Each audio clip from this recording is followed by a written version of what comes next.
Bueno, pues muy bienvenidas, bienvenidos a el curso de Filosofía Francesa del siglo XX con Luis Rocayusmet.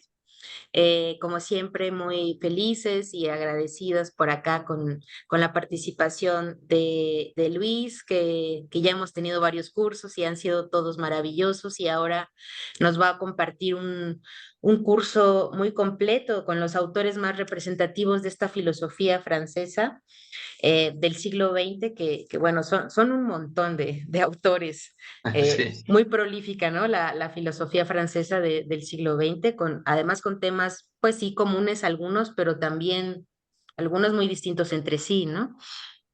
Abarcando muchas efectivamente. áreas de la filosofía.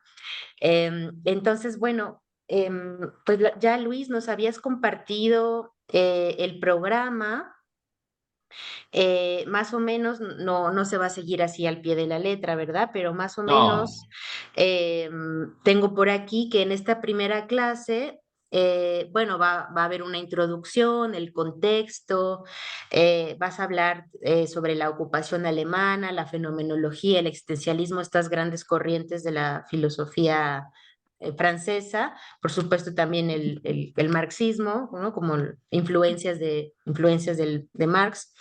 Eh, Vas a hablar de Sartre, de Merleau-Ponty, de Bataille, todos estos autores en esta primera clase y seguro se irán mencionando otros, ¿no? Entonces, pues Luis, como siempre, bienvenido, muchísimas gracias y bienvenidas, bienvenidos a todos. Adelante, Luis. bueno, como siempre, gracias, Vanessa, bueno, porque al fin y al cabo estoy compartiendo un proyecto tuyo que estoy encantado una vez más. Gracias a los participantes también. Y bueno, vamos a empezar. Eh, Vamos a ver, si hablamos de filosofía francesa del siglo XX, y bueno, esto es, digamos, un curso de filosofía y ya sabemos que la filosofía lo problematiza tanto y por lo tanto voy a empezar problematizando, digamos, el término. La pregunta sería, ¿existen filosofías nacionales? O sea, ¿existe una filosofía francesa? Y segundo, ¿existe una filosofía del siglo XX? Es decir, eh, cuando hablo de filosofía francesa del siglo XX, ¿qué es exactamente lo que quiero decir? ¿No? Entonces, primero, para situar un poco mi perspectiva y mi planteamiento. Es decir, primero, cuando hablo de filosofía, me estoy ahora refiriendo, digamos, a algo que empieza en Grecia, que continúa en Roma, continúa en Europa, pasa a América. Es decir, estoy utilizando, por decirlo de alguna manera, la palabra filosofía en un sentido específico. Porque alguien podría decir, y esto es un debate que al final es un debate bastante inútil, ¿no? Alguien podría decir, bueno, pero no hay una filosofía india, no hay una filosofía china. Bueno, yo siempre digo lo mismo. Vamos a ver, la palabra filosofía es una palabra que depende del significado que le demos. Si le damos un significado muy amplio, y entendemos por filosofía, por las preguntas, el pensar sobre los problemas radicales, digamos, del ser humano, evidentemente existe filosofía, digamos, en todas partes, ¿no? Y, bueno, por supuesto, los dos ejemplos que he dado, de la India, ya lo sabe Vanessa, ¿no? Y de China, que estoy mostrando en otro momento. Pero bien, para no perdernos, pues vamos a hablar de un camino de pensar, de una tradición filosófica que ya digo que empieza en Grecia, continúa en Roma, después continuará a nivel medieval, en la Europa moderna, ¿no? Porque esto ya marca un cierto, digamos, camino del pensar, que es diferente, digamos, de lo que se hace en otros lugares, ¿no? Y sobre todo, vamos a ver, lo que tiene, digamos, de específico este camino del pensar eh, es que tiene una función siempre como muy crítica. Es decir, no es tanto la figura del sabio, que puede haber más en la India, que puede haber más en China, sino la palabra filosofía, que filosofía quiere decir deseo de saber, y por lo tanto no hablamos de sabios, sino personas que están en el camino, y esto ya marca como un cierto planteamiento. Por lo tanto, yo me sitúo en esta tradición. Pero dentro de esta tradición hay una cierta ruptura, digamos, en el siglo XVII, cuando empieza la filosofía moderna.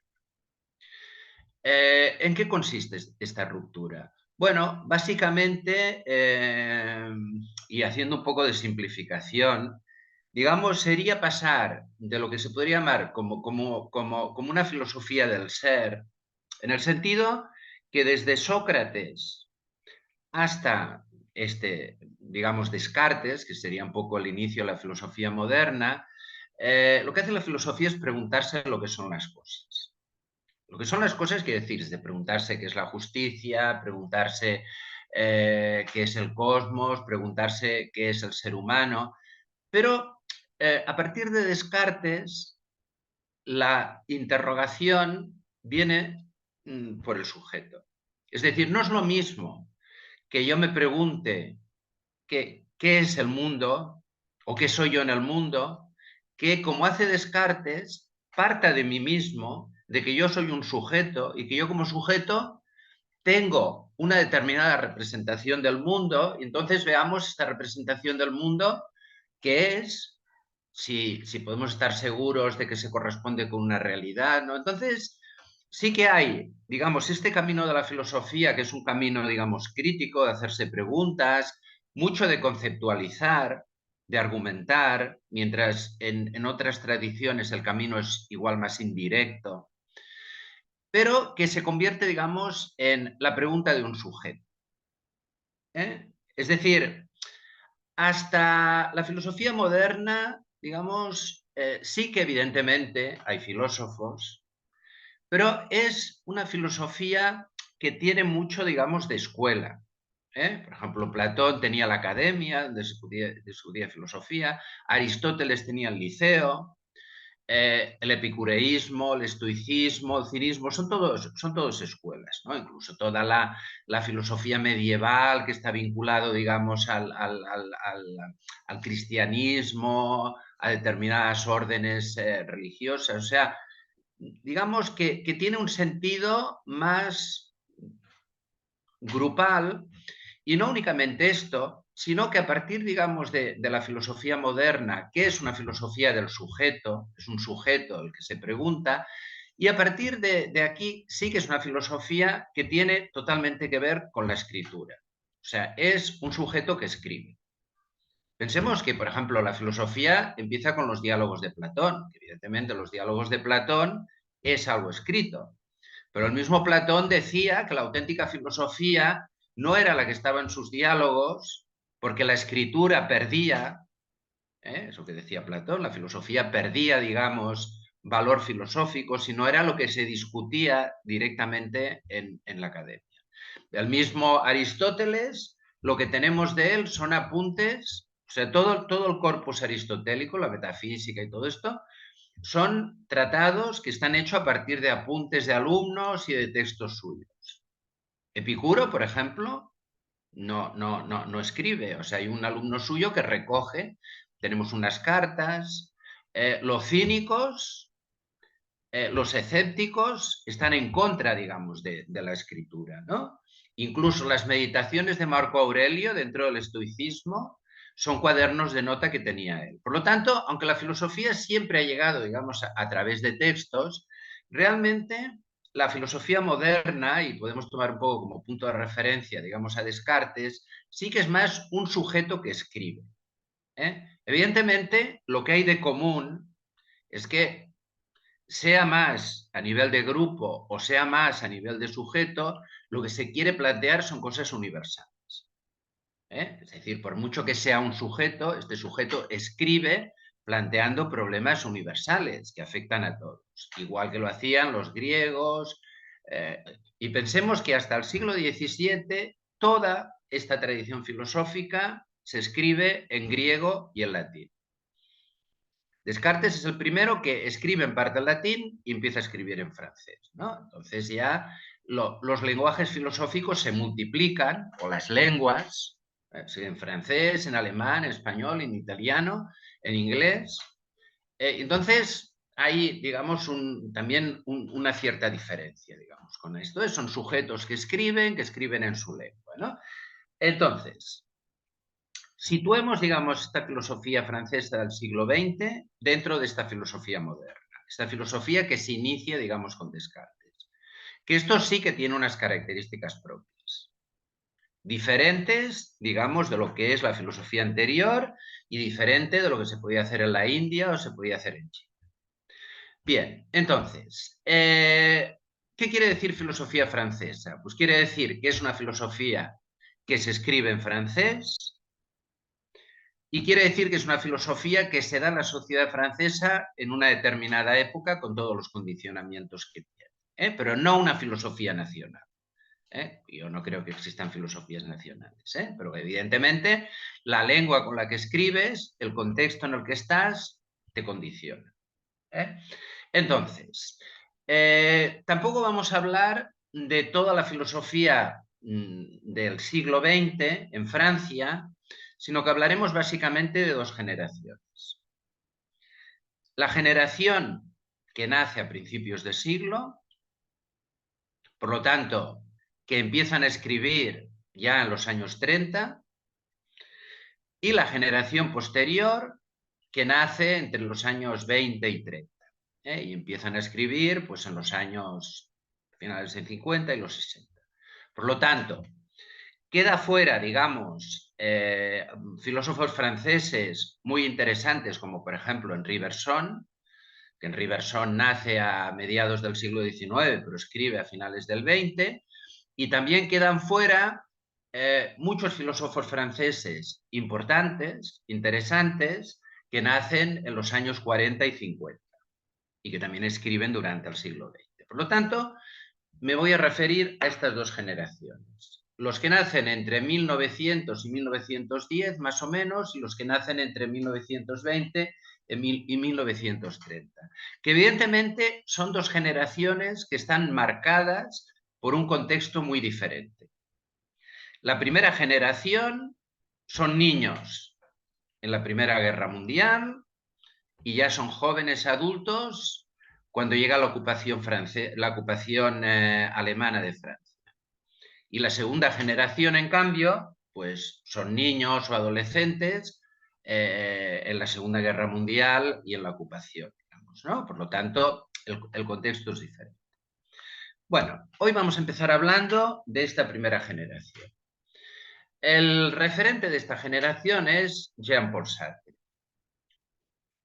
Vamos a ver, referente, ¿qué quiere decir? Que es el más importante porque es el que tiene más impacto. Vamos a ver, ya si filosóficamente es el más interesante o no, Sartre es interesante, ya lo hablaremos, pero bueno, por ejemplo, Merleau-Ponty, del que también hablaremos, también lo encuentro tan interesante, digamos, como Sartre, ¿no? Entonces, Sartre va a ser la referencia.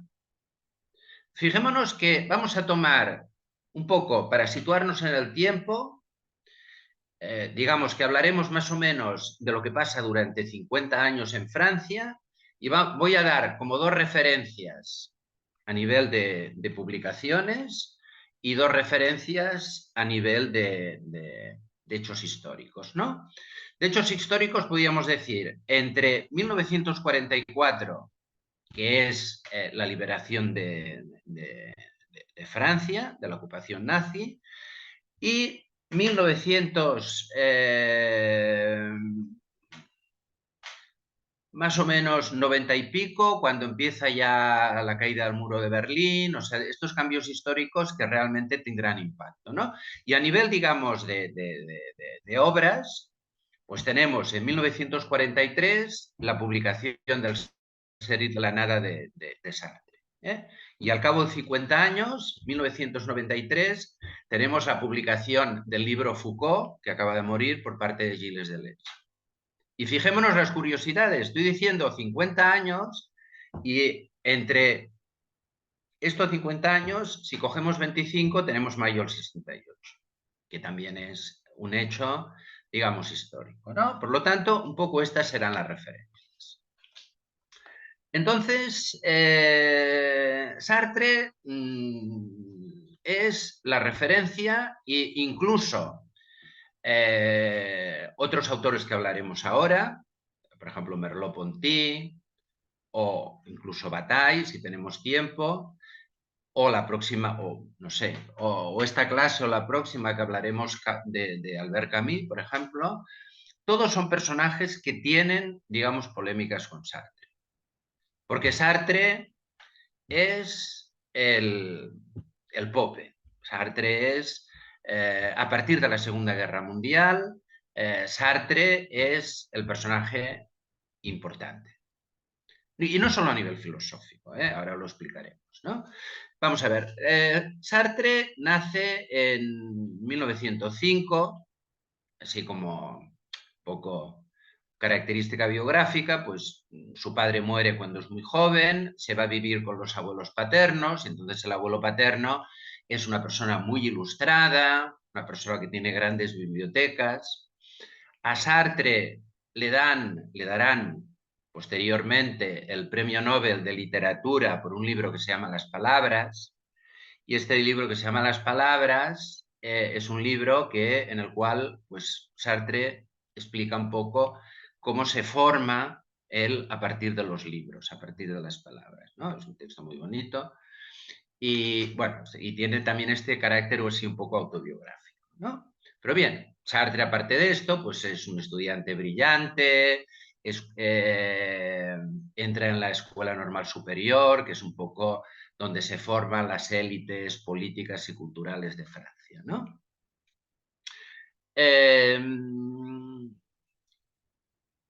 Cuando empieza la Segunda Guerra Mundial, antes, digamos, de la ocupación nazi, Sartre va como voluntario. De hecho, los alemanes lo cogen, lo atrapan y también no se sabe cómo al final consigue salir. Explica precisamente que cuando estuvo en este campo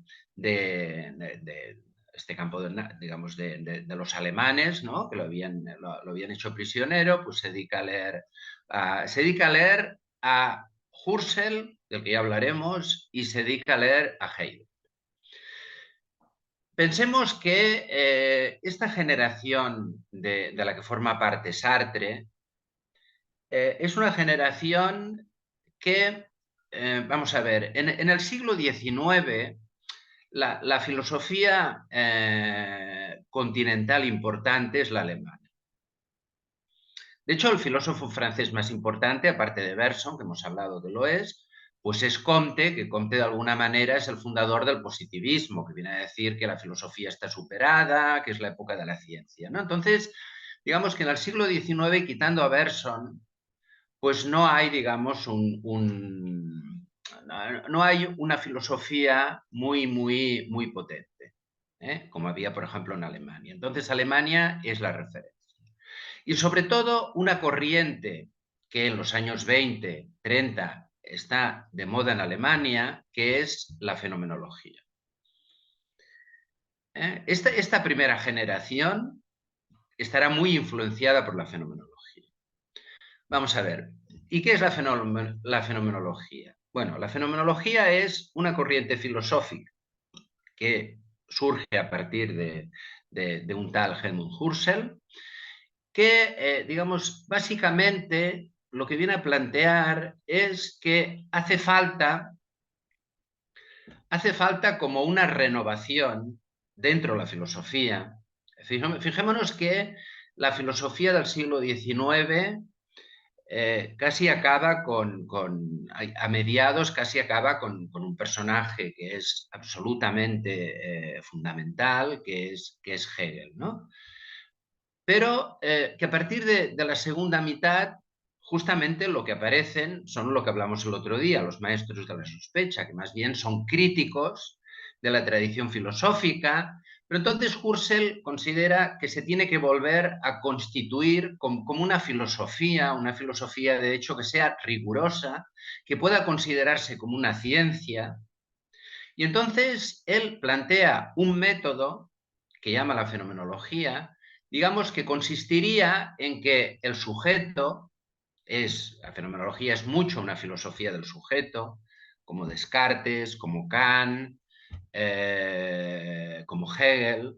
¿eh? Entonces, el sujeto tiene que ser capaz de poner entre paréntesis pues las cosas que sabe por sentido común, las cosas que más o menos vienen de prejuicios ideológicos, incluso la propia ciencia, que no deja de ser un modelo determinado de entender la realidad, y lo que tiene que hacer es como enfrentarse, digamos, a los fenómenos fundamentales del ser humano.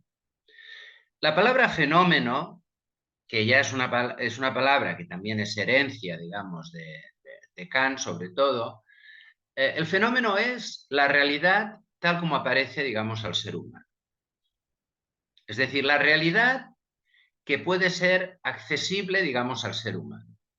Es decir, el ser humano tiene unas determinadas características, es decir, tiene un cuerpo, tiene una percepción, tiene una capacidad racional y evidentemente con la estructura perceptiva que tiene y con la capacidad racional que tiene, intenta entender el mundo, porque Husserl no es un idealista, aunque Husserl parta del sujeto en contra, digamos, del planteamiento inicial de Descartes, que Descartes empieza incluso cuestionando la existencia del mundo, dice, a lo mejor solo existo yo como sujeto, pero no, Husserl dice, existe un mundo y existo yo como sujeto en el mundo, entonces voy a ir entendiendo eh, las cuestiones fundamentales, digamos, del ser humano. ¿eh? Y esto a través de una cosa que él llama la intuición. Es como situarse, digamos, dentro como de una experiencia directa de lo que son los fenómenos. O sea, en realidad Husserl habla mucho del método y tampoco lo acaba, digamos, de aplicar. Que escribe muchísimo, pero escribe muchísimo, pues, digamos, señalando las cuestiones básicas de su método, que son lo que entiende por sujeto, el método, por intuición, y más bien será algunos fenomenólogos franceses que lo aplicarán, uno de los cuales, digamos, será Sartre, porque Sartre, El ser y la nada, que es el libro más importante del que hablaremos, lo subtitula como un libro de ontología y fenomenología. O sea, Sartre se presenta como un fenomenólogo. Es decir, el ser y la nada, que ya digo que ahora hablaremos, él, desde el punto de vista fenomenológico, quiere estudiar básicamente, digamos, la condición humana. ¿Qué es el hombre? ¿no? Bien, de todas maneras, antes de entrar en este libro, que justo Sartre publicará el año 43, vamos a ver, Sartre ya había escrito, digamos, cosas importantes. Por ejemplo, una novela que se llama La náusea, que podemos considerar que es como una novela filosófica. Además, cuando publica la náusea, ya de alguna manera está escribiendo un poco o recogiendo, esquematizando lo que luego será, digamos, el ser y la nada, ¿no? La náusea, que este libro ya será una referencia para algo de lo que hablaremos, que aparecerá justo cuando se publica el ser y la nada, que será como un fenómeno filosófico y cultural que será el existencialismo, que también encontrará en la náusea como una referencia. Entonces, ¿qué es la náusea? Bueno, primero Sartre le quería dar otro nombre, quería llamar la melancolía, pero los editores consideran que es un nombre que no es demasiado, digamos, comercial y entonces al final habla de la náusea.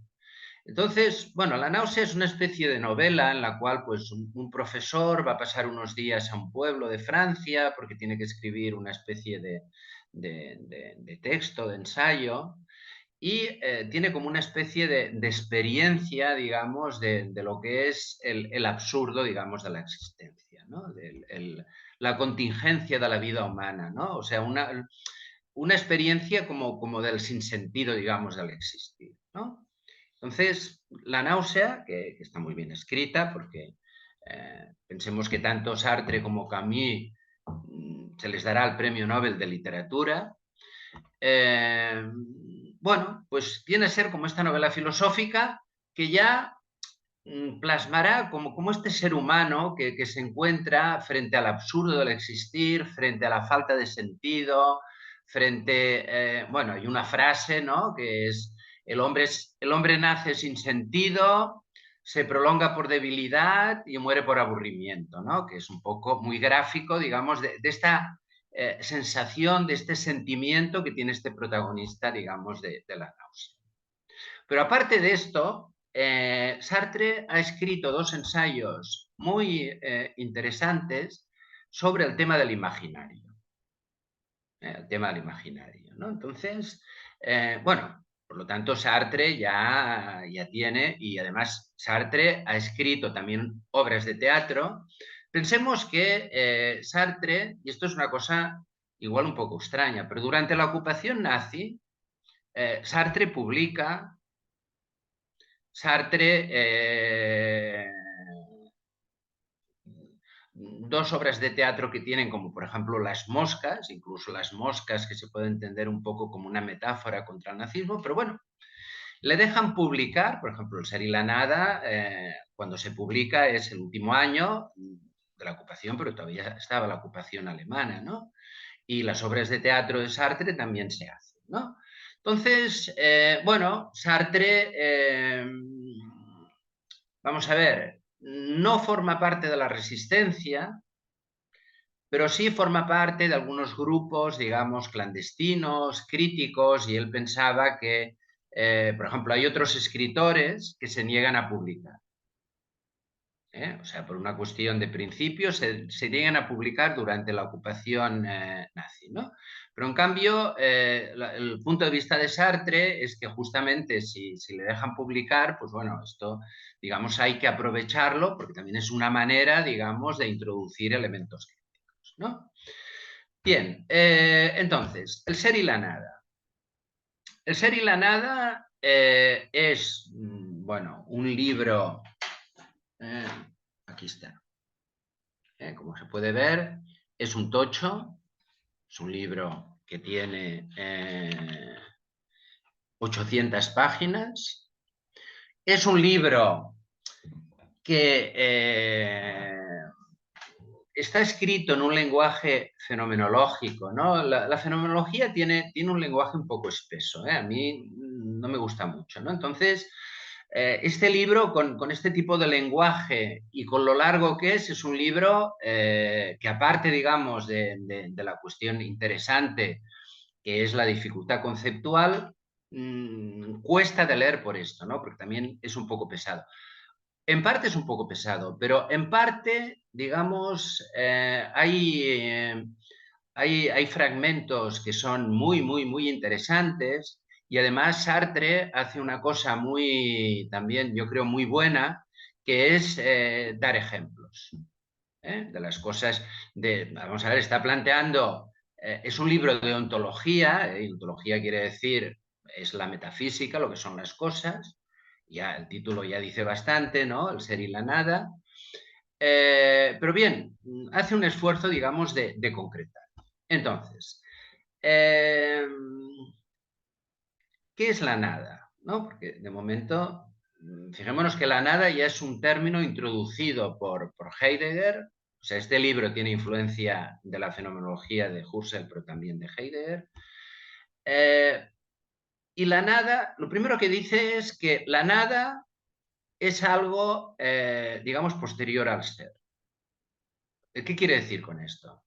No es que esté por un lado el ser y por otro lado la nada. Lo único que hay es el ser. Pero entonces, a la falta de ser le llamamos nada. Y la nada, como falta de ser, es lo que caracteriza al ser humano.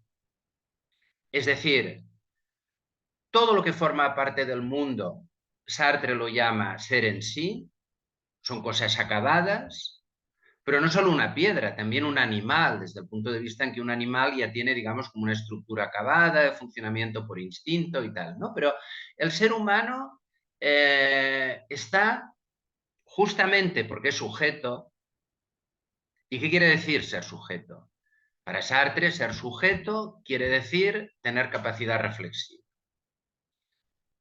Tener conciencia, no conciencia, simplemente, porque podríamos decir, bueno, un animal también puede tener conciencia en cuanto que se da cuenta de cosas, sino tiene conciencia, digamos, de sí mismo y de lo que hace, ¿no?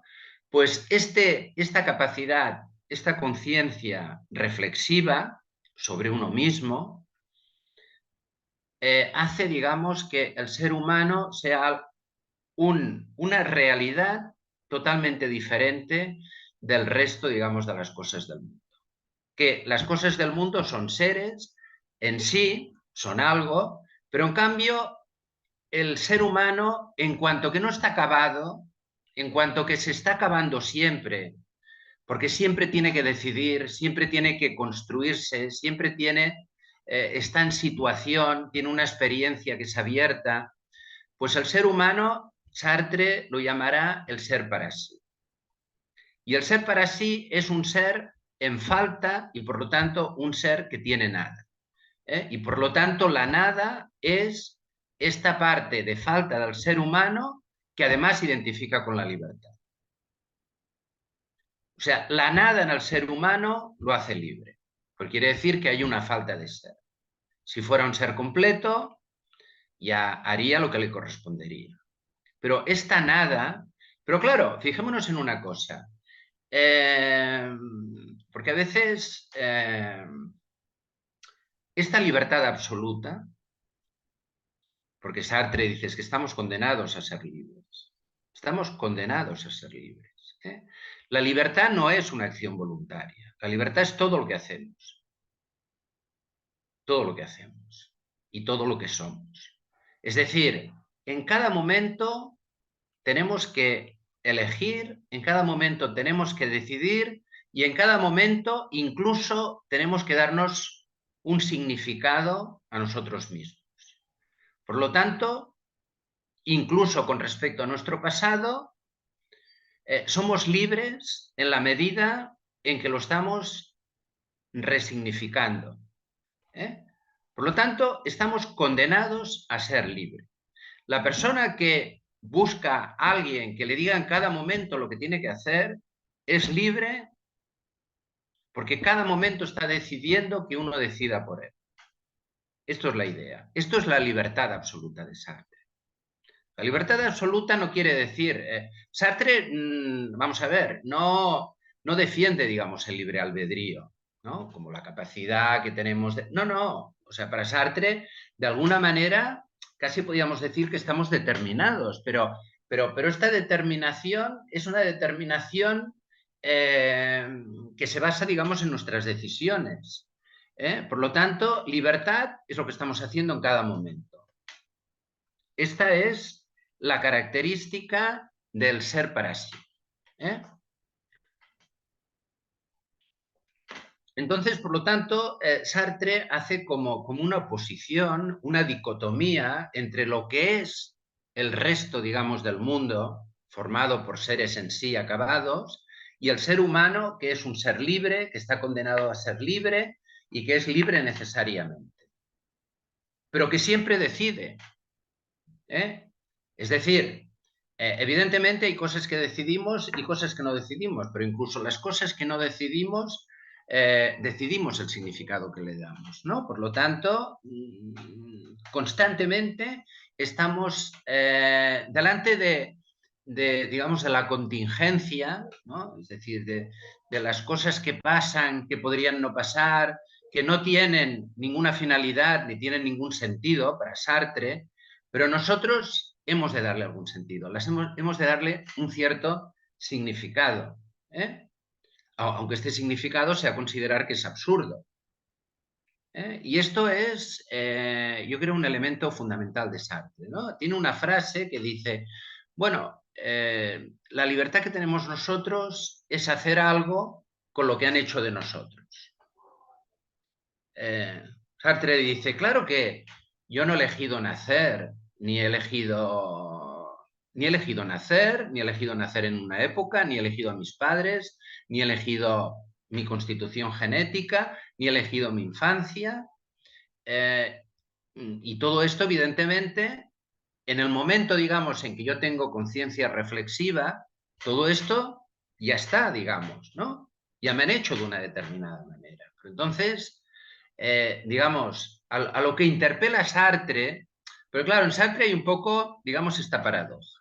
Todos somos libres, queramos o no, incluso la servidumbre voluntaria sería un acto de libertad, pero eh, tenemos que asumir, nos tenemos que responsabilizar de nuestros actos. Es decir, tenemos que asumir esta libertad y tenemos que asumir esta responsabilidad.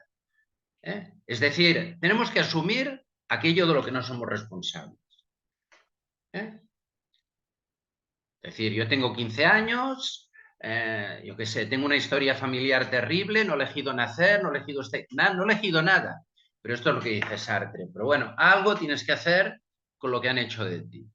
Entonces, esto sería la importancia, incluso Sartre, que es muy provocador, dice en un momento una frase que dice, durante la ocupación nazi somos más libres que nunca, ¿no? Claro, evidentemente Sartre explica lo que quiere decir. ¿Qué quiere decir? Que justamente esta situación, digamos, de opresión nos permite ejercer más la responsabilidad y el compromiso. Porque, vamos a ver, Sartre, en esta responsabilidad da una gran importancia, digamos, al compromiso. Aunque El ser y la nada, él lo dice, es un libro de ontología, y esto también es una característica de la filosofía moderna. Una característica de la filosofía moderna es que la ontología no determina la acción. Es decir, en la filosofía antigua, por ejemplo, Platón decía, si entendemos lo que es la justicia, somos justos. ¿Por qué? Porque entendemos que la justicia es lo más importante. Si uno dice que entiende lo que es la justicia y no es justo, quiere decir que no lo ha entendido, porque si lo hubiera entendido, entonces en la filosofía antigua hay como una vinculación al sentido de que entender las cosas ya te lleva a hacer, digamos, ya te lleva a actuar de una determinada manera. Pero justo Sartre, y esto es muy interesante, lo que pone de manifiesto es que dentro de la filosofía moderna, y él lo expresa mejor que nadie, contra más sabemos, menos sabemos lo que tenemos que hacer. Porque contra más sabemos, más opciones tenemos, digamos, de actuar, ¿no? Entonces, el ser y la nada ya dice, bueno, aquí no voy a hablar de moral porque es una ontología, o sea, aquí estoy hablando de lo que son las cosas, ¿no? Lo que hay que hacer, ya hablaré en otro momento, que habla, y ya diremos el qué, pero sí que marca algunas cosas, ¿no? Que yo creo que, aunque él diga esto, en realidad está, por ejemplo, defendiendo algo que sería digamos, la autenticidad, que sería lo contrario a lo que él llama mala fe.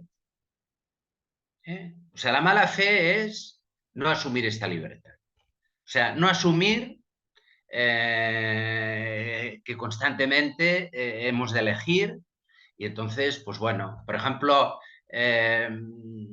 una cuestión de mala fe sería, por ejemplo, cosificarse, o sea, identificarse, por ejemplo, con un determinado papel que jugamos nosotros.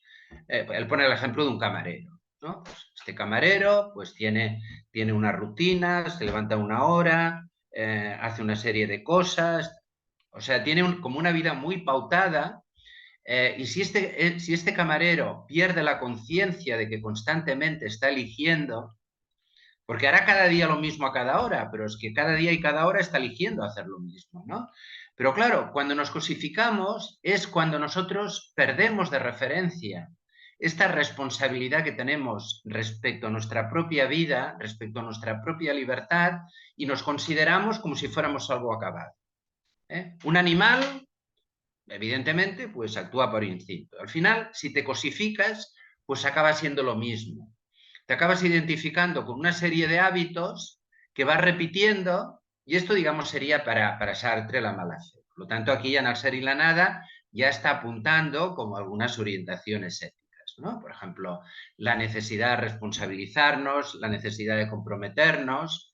Luego hay otro aspecto, que también este es el último que voy a comentar del libro, que es la cuestión de los otros, ¿no? Porque es importante, ¿eh? Porque, bueno, digamos que hay toda una primera parte, digamos, del ser y la nada, que es este sujeto que está en el mundo, este sujeto que tiene que ser libre, que, bueno, que parece que sea algo, digamos, como muy individualista, ¿no? Pero Sartre habla de la importancia de los otros, eh, hace unas referencias también interesantes a la manera como podemos considerar al otro. Por ejemplo, vamos a ver, la generación de Sartre, aparte de la influencia de Husserl, está muy influenciado también vamos a ver, por una determinada lectura de Hegel. De hecho, Hegel en Francia no tenía digamos, demasiada audiencia, porque aparte de Bergson, que también era muy poco hegeliano, pues las corrientes así un poco más académicas eran neocantianas, neoescolásticas, y Hegel no estaba bien considerado, ¿no? Pero curiosamente llega a París un ruso, Alexander Kojève, que es de la misma generación, no es mayor, es del año 1905, un personaje curioso bueno, también en algún momento se le acusaba de que era un espía soviético, pero bueno, la cuestión es que era un personaje muy brillante. Y este personaje daba unas clases en las cuales hacía una lectura de la fenomenología del espíritu, simplemente la fenomenología del espíritu. Y tiene un libro que es sobre la fenomenología del espíritu, que es un libro que también es fantástico, es un libro interesantísimo, pero que es la lectura que hace Cogé. Y en las clases, fijémonos que en estas clases iba Sartre, iba Bataille, iba Lacan, o sea, todos los personajes de esta generación nacidos a principios, digamos, del siglo XX, como él mismo, pues están muy influenciados, digamos, por esta lectura, ¿no? Y entonces, esta lectura, digamos, de Hegel, que está centrada únicamente en la fenomenología del espíritu, y también en una parte que es la dialéctica del señor y el siervo, que es una parte que es muy interesante, que viene a plantear que vamos a ver, el Señor existe en la medida que es reconocido, digamos, por el siervo. Lo que te da poder sobre otro es que el otro te reconozca, digamos, este poder. Y un poco también, bueno, una cierta, digamos, visión humana como partiendo de un conflicto primario en el cual tú quieres imponer tu deseo y quieres transformar al otro en objeto de tu deseo. O sea, toda esta lectura muy importante y muy interesante de Cogé también está un poco presente en El ser y la nada, porque también habla de diferente, por ejemplo, habla de un poco de el amor y la lengua como maneras, digamos, de intercambio con el otro sujeto, ¿no? El amor recíproco, la lengua, o sea, la conversación, y en cambio habla de la indiferencia, del odio, como formas, digamos, de rechazo del otro, ¿no? Hay también algo importante, interesante, que tiene que ver con la mirada, digamos, del otro, ¿no? Hay una obra de teatro de Sartre que se llama Puerta Cerrada, que un poco tiene una frase que dice que es una frase que igual os suena, bueno, igual no, pero era una frase como que en un momento dado, por lo menos cuando estaba de moda Sartre, se decía mucho, ¿no? Que el infierno son los otros, ¿no? Porque la mirada del otro nos cosifica. Esta es la cuestión de la cosificación. Pero bueno, Sartre aquí ya de alguna manera plantea en esta segunda parte que habla de los otros, que siempre hay, vamos a ver, o tratar al otro como objeto, que esto forma parte del conflicto, y Sartre lo asume. Es decir, hay un conflicto con el otro porque tú tienes un deseo con respecto al otro y lo quieres convertir en un objeto. Pero también hay algo que nos humaniza.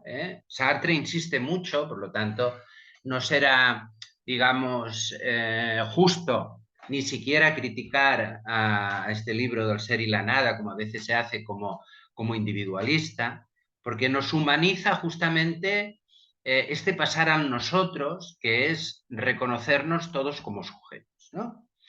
Y bueno, aquí un poco tenemos pues, el libro, digamos, fundamental de Sartre, ¿no? Entonces, este libro que lo publica un poco antes de la liberación de París, de Francia, en la inmediata posguerra, las obras de Sartre tienen muchísima audiencia, entre los jóvenes sobre todo. Quizás una juventud que ha vivido dos guerras mundiales, es lo que se llama el existencialismo. ¿eh? Entonces el existencialismo tiene que ver con esto, tiene que ver con la náusea, tiene que ver con una sensación un poco de falta de sentido de la existencia.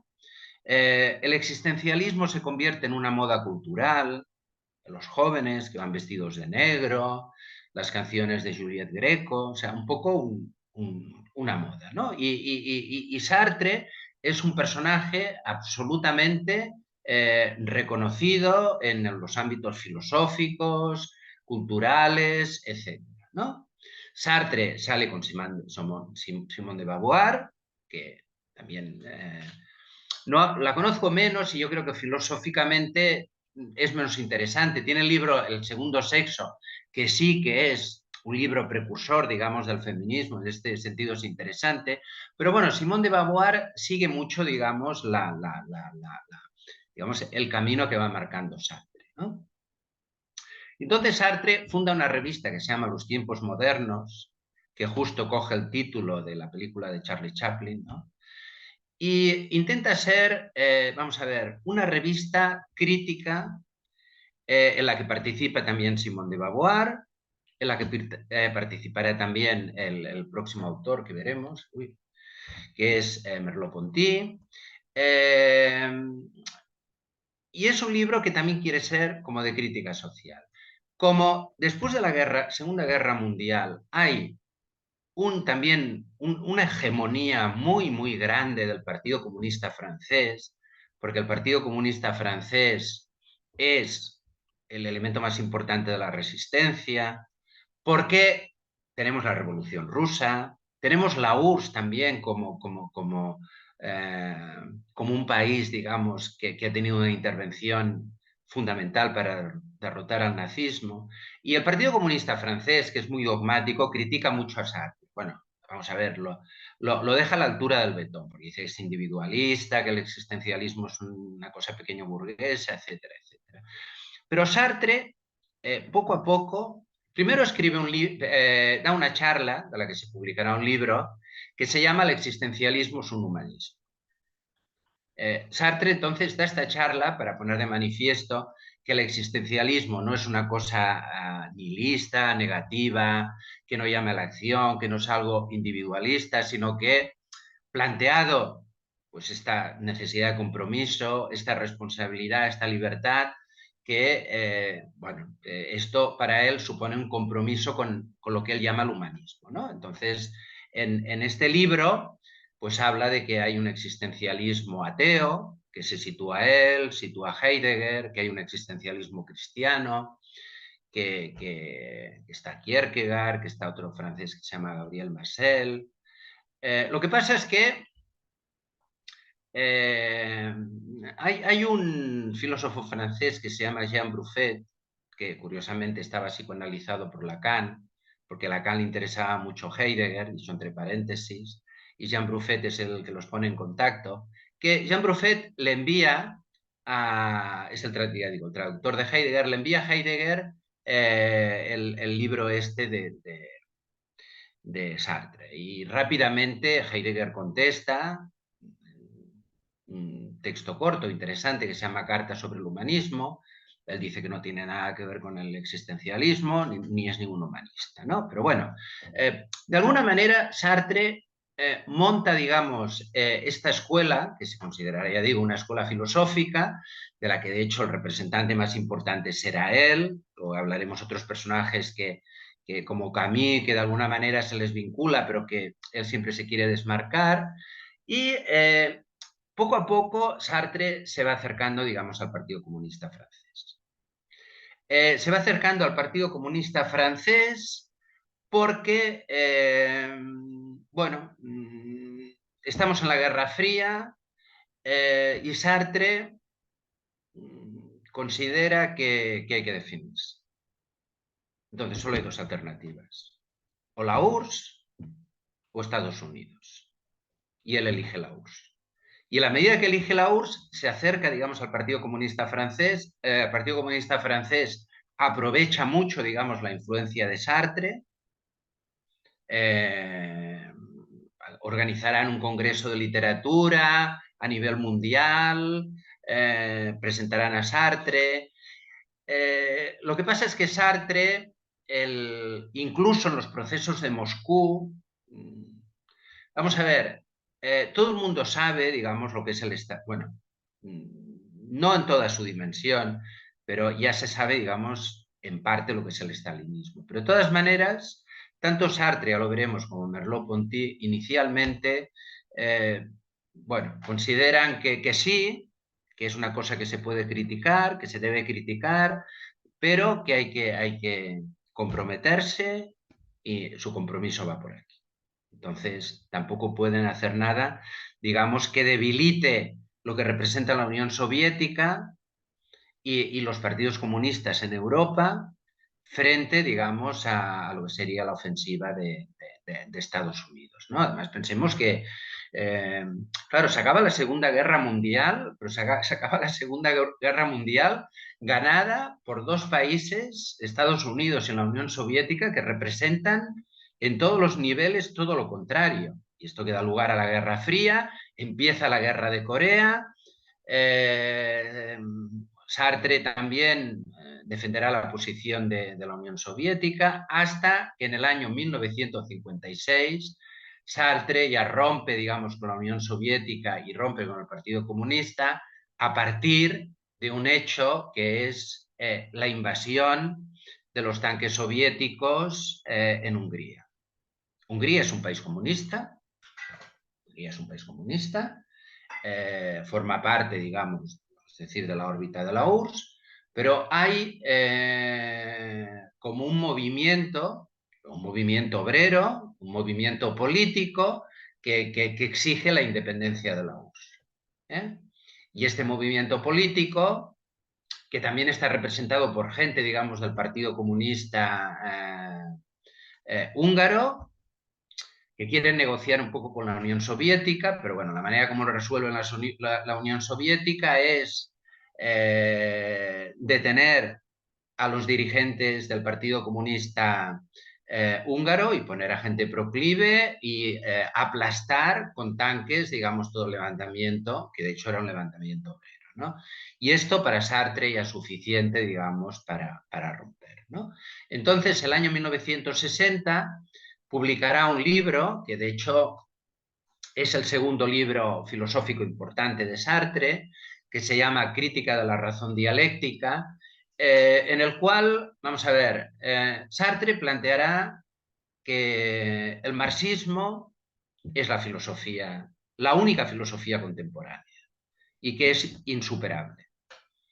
Es decir, no hay posibilidad, porque desde una lectura, digamos, marxista, pues dirá, bueno, pues yo qué sé, pues Descartes, Locke, representaban a la primera burguesía, pues luego la Ilustración ya la segunda. Pero ahora, quiero decir que la única clase revolucionaria es la clase obrera, es la que tiene que hacer la revolución, y la única filosofía que le corresponde es el marxismo. Por lo tanto, Sartre no quiere cuestionar el marxismo, defiende como un marxismo, digamos, que llama existencialista, plantea que el marxismo no tiene que ser dogmático, o sea, por lo tanto, hace como una crítica a la Unión Soviética, hace una crítica, digamos, al Partido Comunista Francés muy estalinista, pero lo hace, digamos, desde el marxismo. Entonces, vamos a ver, el otro... Uy, me he entretenido mucho más de lo que pensaba, pero bueno, si queréis hacer ahora alguna pregunta sobre esto de Sartre, alguna cosa que os interese, porque bueno, está ahora Merleau-Ponty, que no sé, lo empezaré, pero prefiero, en todo caso, si hay ahora un poco de discusión, hacerla ahora y el tiempo que me quede hasta que acabe la clase lo dedico a Merleau-Ponty. A ver, ¿alguna cosa que os haya llamado la atención, que queráis comentar?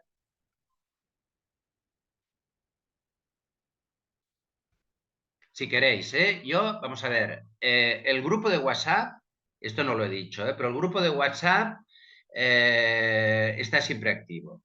Es decir, que en cualquier momento, si os acordáis después de alguna pregunta y tal, lo planteáis, si me queréis hacer alguna sugerencia respecto a la próxima clase, un poco siguiendo el programa, si tenéis comentarios, preguntas, o sea, todo esto lo podéis poner por WhatsApp. Lo digo porque ahora igual tampoco quiero forzar, porque igual de momento igual no tenéis ahora ninguna pregunta, pero bueno, si la tenéis, dejo un minuto, me la hacéis, si no, continuamos. Si hay alguna cosa que os parezca interesante comentar.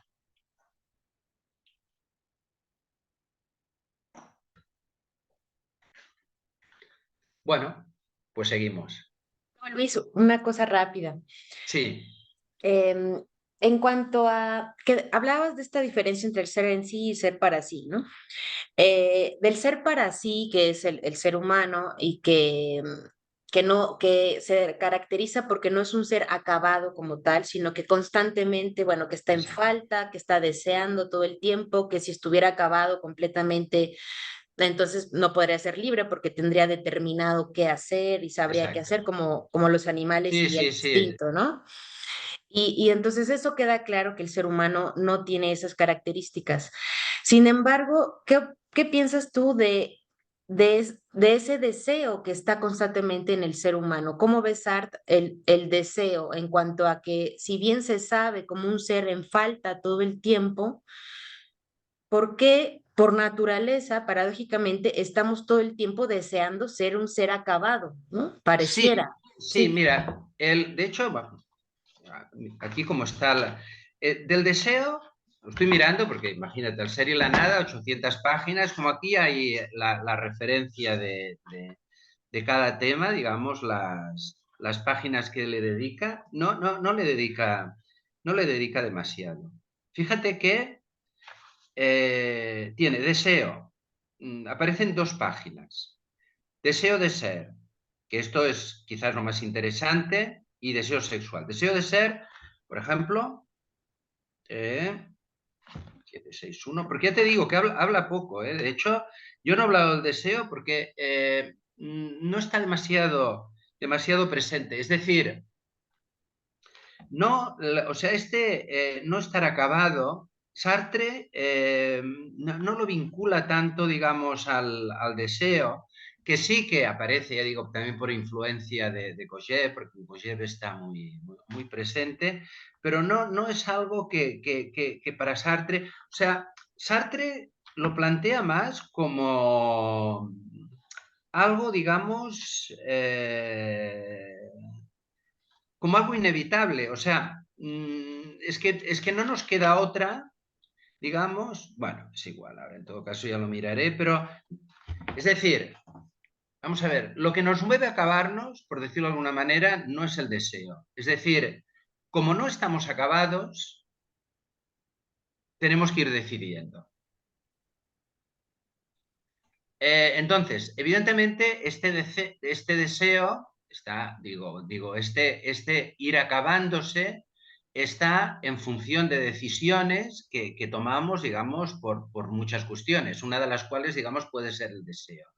Pero la filosofía de Sartre no es una filosofía del deseo, no tiene, digamos, un papel importante. O sea, no sé, es como algo, digamos, de la propia naturaleza. O sea, hemos de hacer porque no estamos hechos, digamos. Esto sería un poco... Sí, dime, Carmen. De todas maneras, lo miraré, espera, perdón, no sé, miraré un poco más lo del deseo, porque ya te digo, de hecho, vamos, yo de lo que he leído de Sartre, lo he visto muy poco, pero bueno, volveré sobre el tema que es interesante y el Sí, próximo gracias. día ya te digo algo. No, se me ocurre que se diría que se centra más en la conciencia y en la voluntad, ¿no? Exacto, en Eso. la Ajá, conciencia. No, esto está bien porque mira, ujú. ahora vamos a ver, Y esto la está bien, voluntad, ¿no? y la voluntad, ¿no? Y la Mm, voluntad. Vamos a sí, ver, primero la cuestión de la conciencia, que es básico, ¿eh? Y esto es suerte que ujú, lo dices, por esto me gusta parar, porque las preguntas ya me vuelven a cosas. O sea, el sujeto es conciencia. Y la ujú, conciencia, esto viene de la fenomenología, ¿eh? O sea, la fenomenología de Husserl, el sujeto es conciencia y la conciencia siempre es intencional. O sea, la conciencia siempre es conciencia de alguna cosa, ¿no? ujú. Entonces, en cuanto la conciencia es conciencia de alguna cosa, esto, como dices, o sea, a nivel, digamos, de voluntad, te lleva siempre a decidir y a elegir, ¿no? Mm, ajá. Digamos que ahí se centra y por eso va a haber influencias de otros como con el inconsciente, ¿no?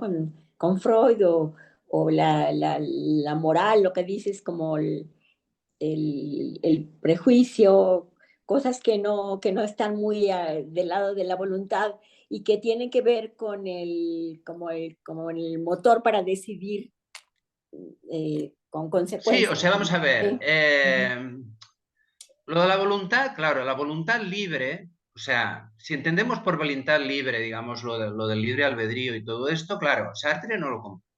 O sea, la paradoja de Sartre es que por una parte dice que todos somos libres en cualquier momento, pero claro, por otra parte también estamos como muy determinados, ¿no? No es una elección al sentido del libre albedrío, sino que es toda una serie, digamos, de condicionamientos que tenemos que de alguna manera la capacidad reflexiva nos permite dar una orientación y al mismo tiempo, o sea, este hacer implica, digamos, decidir, ¿no? Incluso Eh, si no queremos. es fantástico esta como puesta en escena, ¿no? De la posibilidad digamos, de equivocarse, ¿no? Y de, Sí, la, y de lo que para él es libertad, ¿no? Como a mí claro, me porque encantó eso fíjate que de hay... condena y me encantó eso de que uno es libre de no decidir, o sea, que decida el otro, ¿no?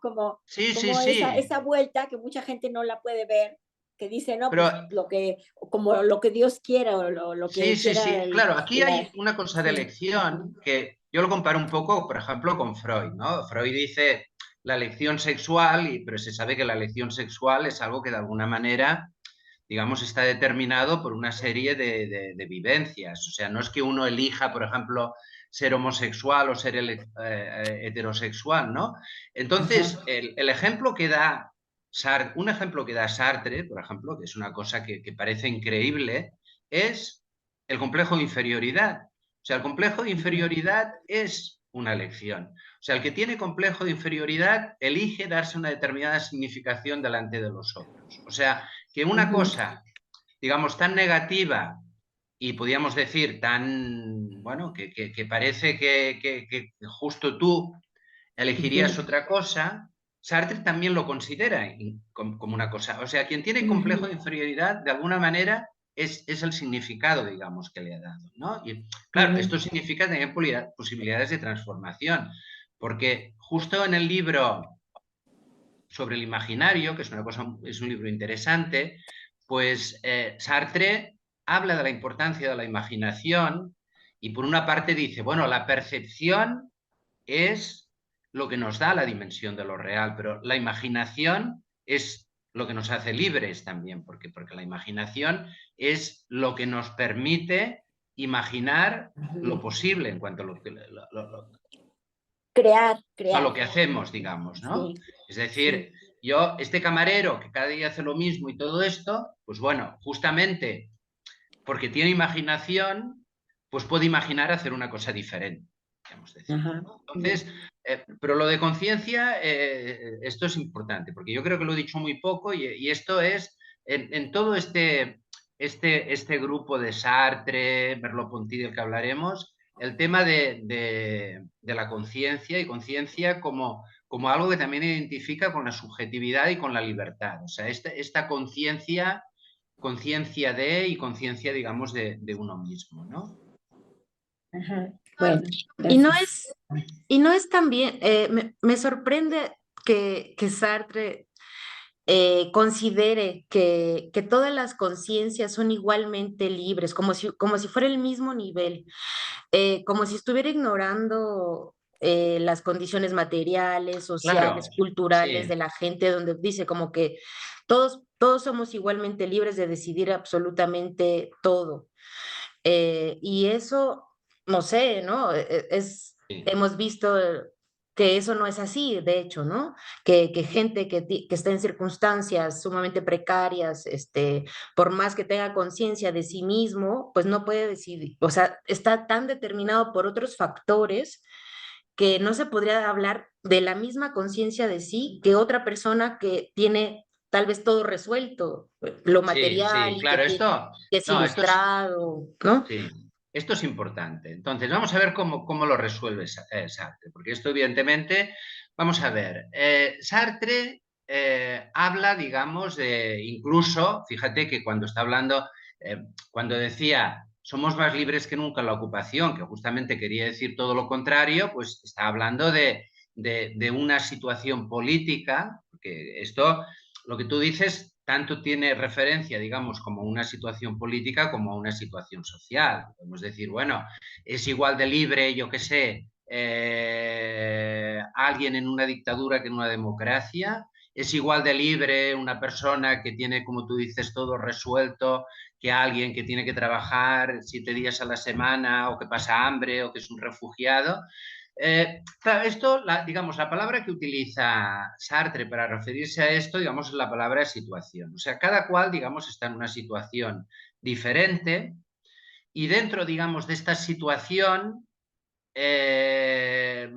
digamos, es necesariamente libre. Es decir, uno tendrá mucho más margen, como tú dices, que otro, pero todos tienen un cierto margen, digamos, ¿no?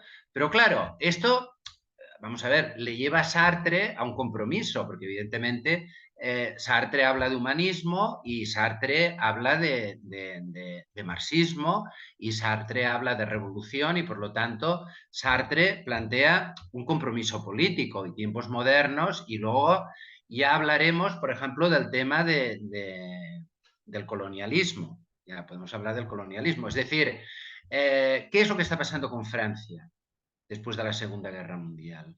Uno, lo que está pasando en Indochina. O sea, Francia tiene una colonia en Indochina. O sea, todo lo que es ahora Vietnam, Laos, todo esto era Indochina, era una colonia de Francia.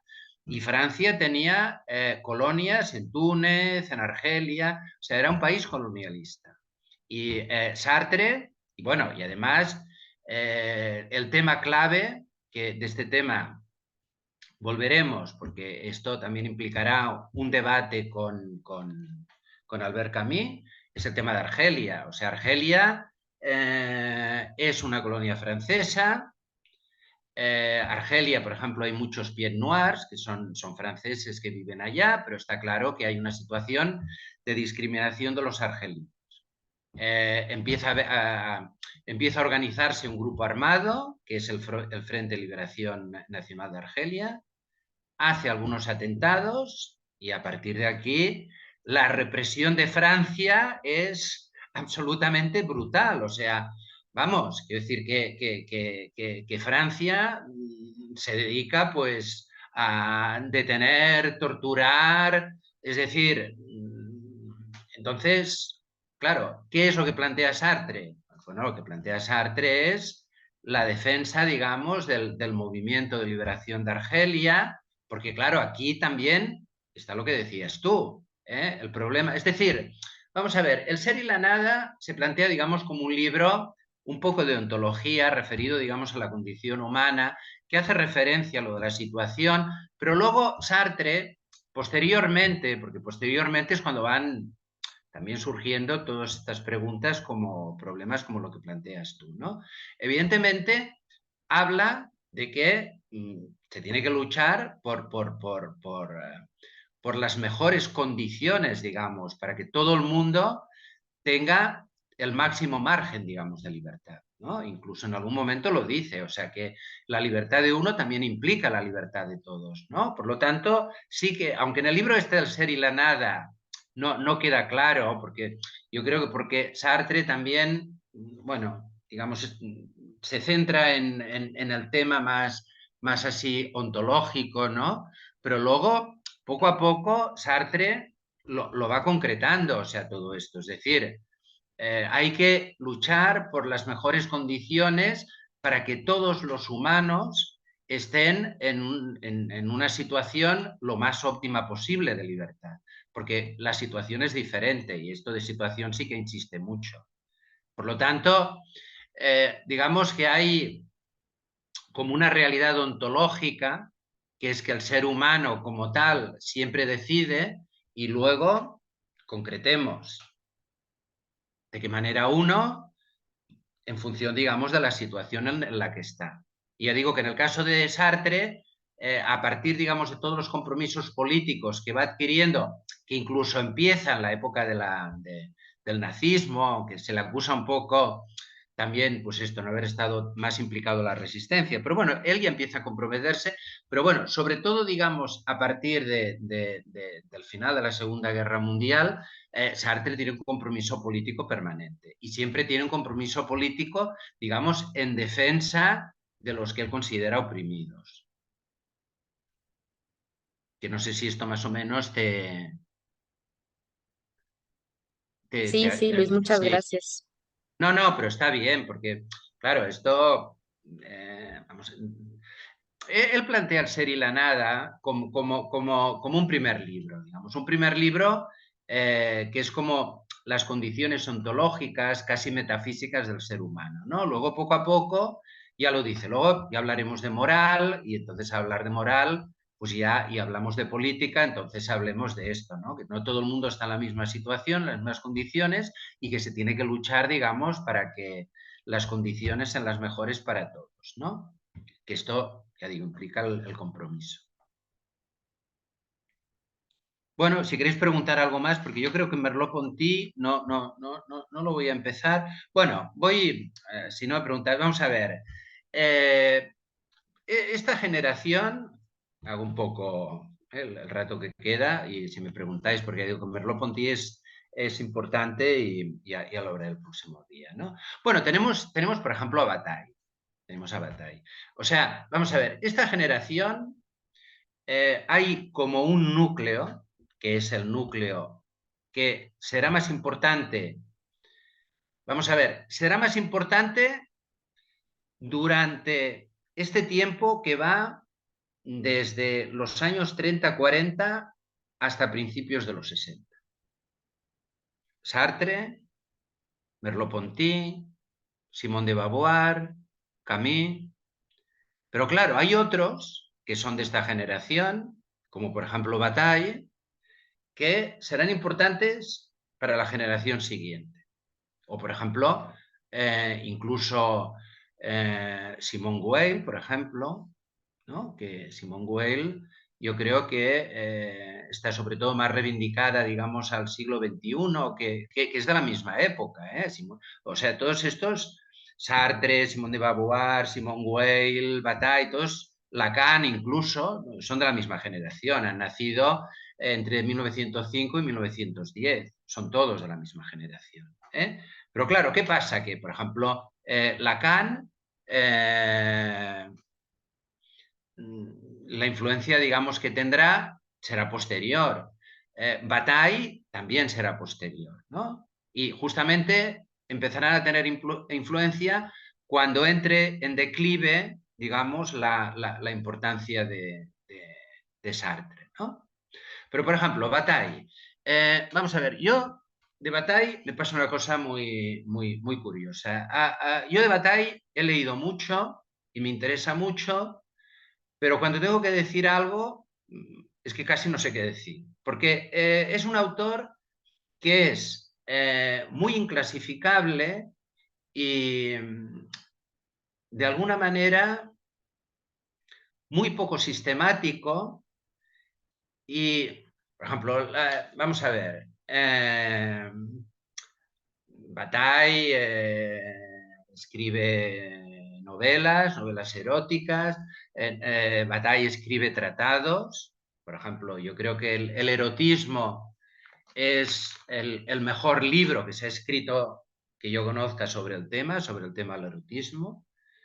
Toda una aproximación de una profundidad impresionante y muy actual. Tiene un libro que se llama Teoría de la religión, por ejemplo, que también es muy interesante. Un libro que se llama La parte maldita, que de alguna manera también desde determinados círculos económicos también se reivindica, ¿no?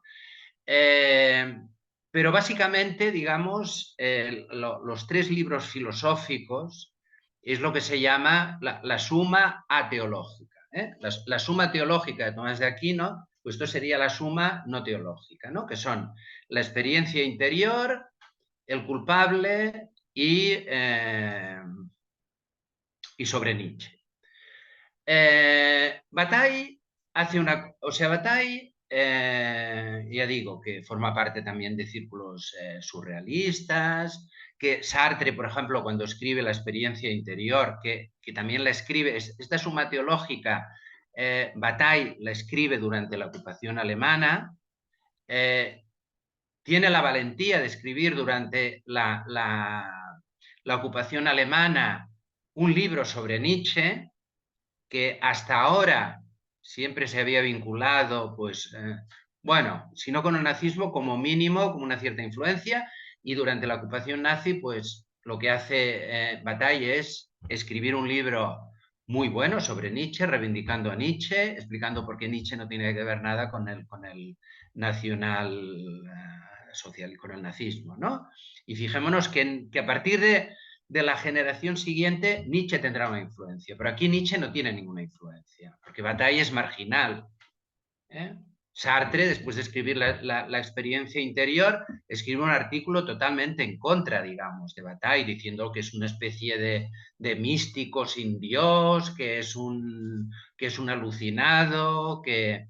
Pero bueno, aunque yo no pueda decir, digamos, gran cosa sobre Bataille, porque estos tres, quitando un poco el de Nietzsche, que ya comento, el de Nietzsche es muy importante, es una especie de diálogo con Nietzsche en el cual recupera este Nietzsche que después será utilizado por Foucault, por Deleuze, o sea, una lectura, digamos, desde sectores para entendernos de izquierdas. Pero, por ejemplo, la experiencia interior, que es un libro impresionante, es un libro que es muy difícil hablar, porque es un libro en el cual él explica una experiencia que es una experiencia, o sea, casi mística, una experiencia de lo imposible, y lo explica de una manera que tienes que hacer como una especie de inmersión digamos, en el libro, y que luego es muy difícil de poder decir algo, ¿no? Porque yo tengo muchas grabaciones de autores, pero por ejemplo de Bataille, es que me resulta muy difícil en palabras poder expresar algo, digamos, de lo que transmite, ¿no? Aunque bueno, en concreto podemos hablar también de alguna cosa si queréis, pero ya digo, poca cosa diré por esto, ¿no?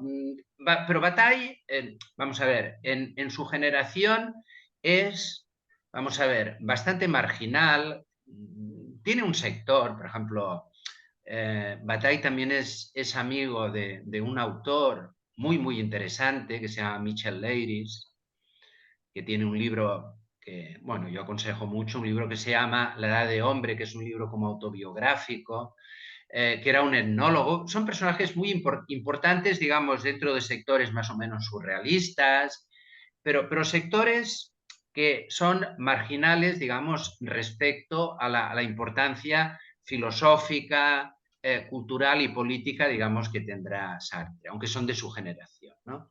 Igual que Simone Weil, por ejemplo, ¿no? Que son personajes muy heterodoxos, y bueno, que ya digo que más bien han sido como reivindicados por generaciones posteriores, ¿no? Bueno, digamos, los dos autores, que ahora ya es la hora, los dos autores que hablaré el próximo día, y también al hablar de ellos volveré a hablar de Sartre, porque entran también en debate con Sartre, son Maurice Merleau-Ponty y Albert Camus, que son personajes. Maurice Merleau-Ponty, vamos a ver, a mi modo de ver, es una cuestión de opiniones, es de esta generación, para mí, digamos, filosóficamente es el que encuentro más interesante, incluso más que Sartre, ¿no? Y Albert Camus, bueno, Albert Camus no es tanto interesante, digamos, desde el punto de vista filosófico, aunque lo había estudiado también filosofía, pero bueno, estaba un poco al margen, digamos, de los sectores académicos, no tenía una formación filosófica tan potente como Sartre, como Merleau-Ponty, pero Camus es un personaje muy interesante, su trayectoria personal y política, escribe, vamos a ver, novelas que son impresionantes, por ejemplo, La peste, ¿no? Que además fue un libro que fue muy leído y reivindicado durante la época de la pandemia, ¿no? Porque tiene mucha similitud, y que escribirá 2 libros que son interesantes filosóficamente, El mito de Sísifo y sobre todo El hombre rebelde, y ya veremos que El hombre rebelde será la ruptura con Sartre. Y de alguna manera, cómo se repiten los conflictos. Por ejemplo, vamos a ver, con el conflicto de Palestina, la invasión de Gaza, por ejemplo, se repetiría ahora, y esto ya hablaremos el próximo día, porque también es interesante, el mismo debate que tenían Camus y Sartre, porque es una situación similar con lo que pasaba, digamos, en Argelia. Y bueno, digamos, las posturas son diferentes, pero son 2 posturas comprometidas en defensa, digamos, pero digamos, con matices diferentes.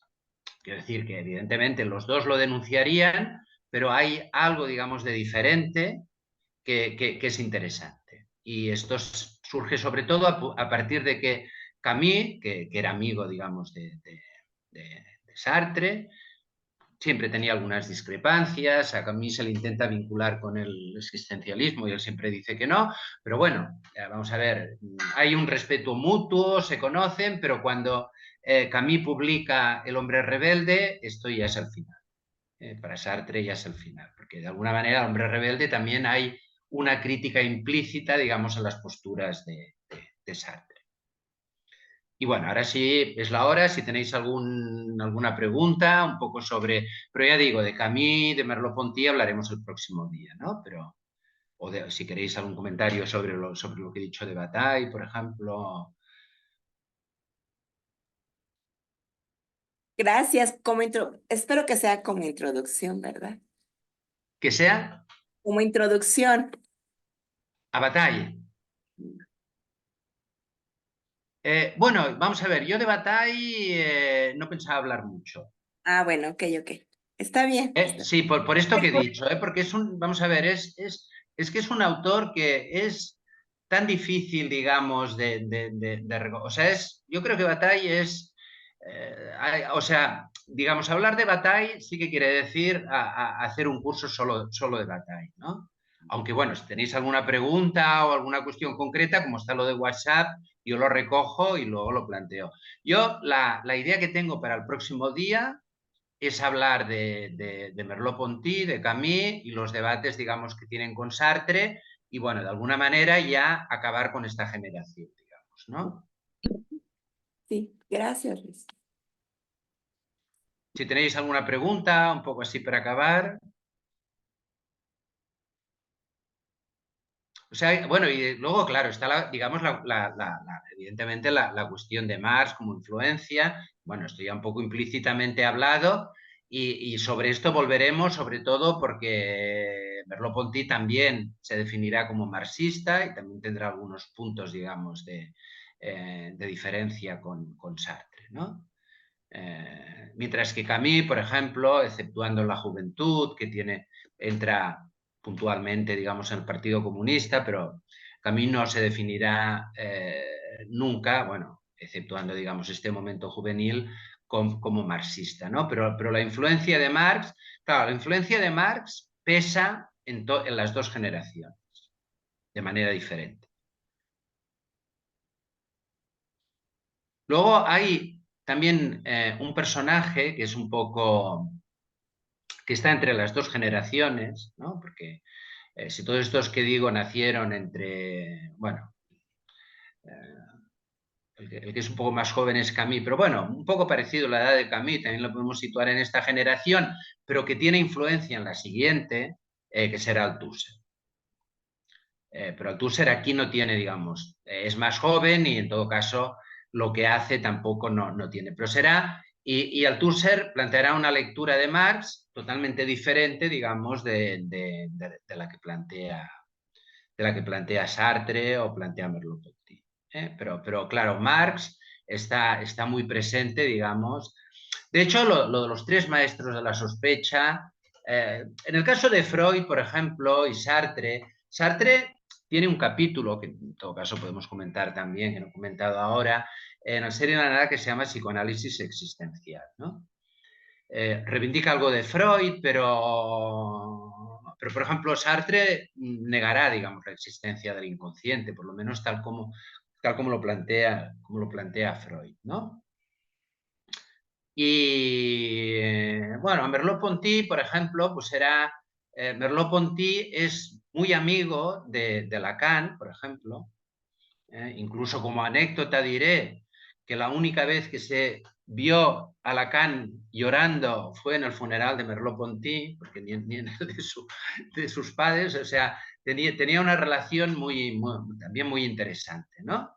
Y también un diálogo importante. Lo que pasa es que Merleau-Ponty murió igual, vamos a ver, Sartre vivió bastante, o sea, Sartre vivió hasta los años 80 y participó, aunque a partir, digamos, de principios de los 60 ya pierde, digamos, influencia, pero continúa activo y continúa escribiendo.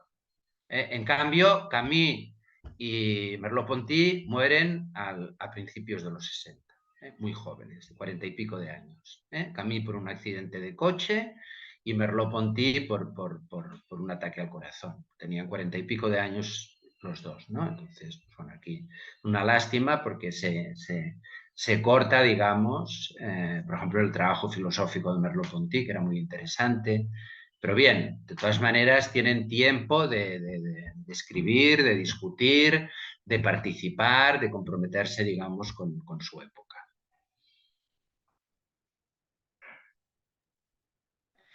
Muy bien, pues muchísimas gracias, querido Luis, como siempre, excelente y muchas gracias por su participación. Y bueno, reiterar que está el chat abierto Sí, para sí. preguntas que vayan surgiendo ahora, ¿no?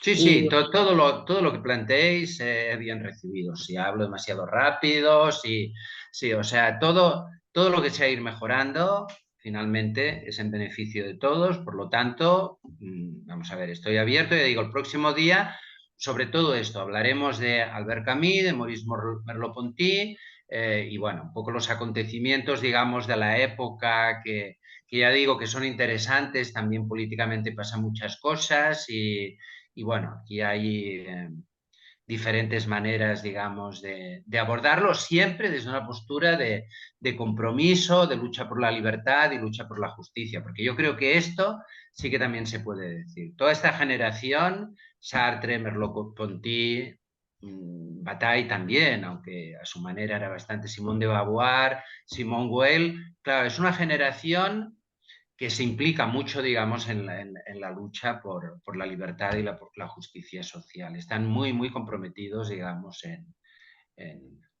esto, ¿no? En lo que es la lucha, digamos, en la situación en la que viven, ¿no? Por la emancipación humana. Por esto que lo que decíamos de Sartre, ¿no? Que Sartre no es en absoluto ajeno a estas diferencias de libertad que decías, ¿no, Vanessa? Aunque él ontológicamente, digamos, cuando habla de la condición humana, habla de la condición humana como tal. sí, bien, pues muchísimas gracias, que tengan muy bonita tarde y noche por allá, Buenas Luis. noches, sí, yo Sí, ya voy a cenar, porque aquí ya son las muy bien. las 9 de la noche.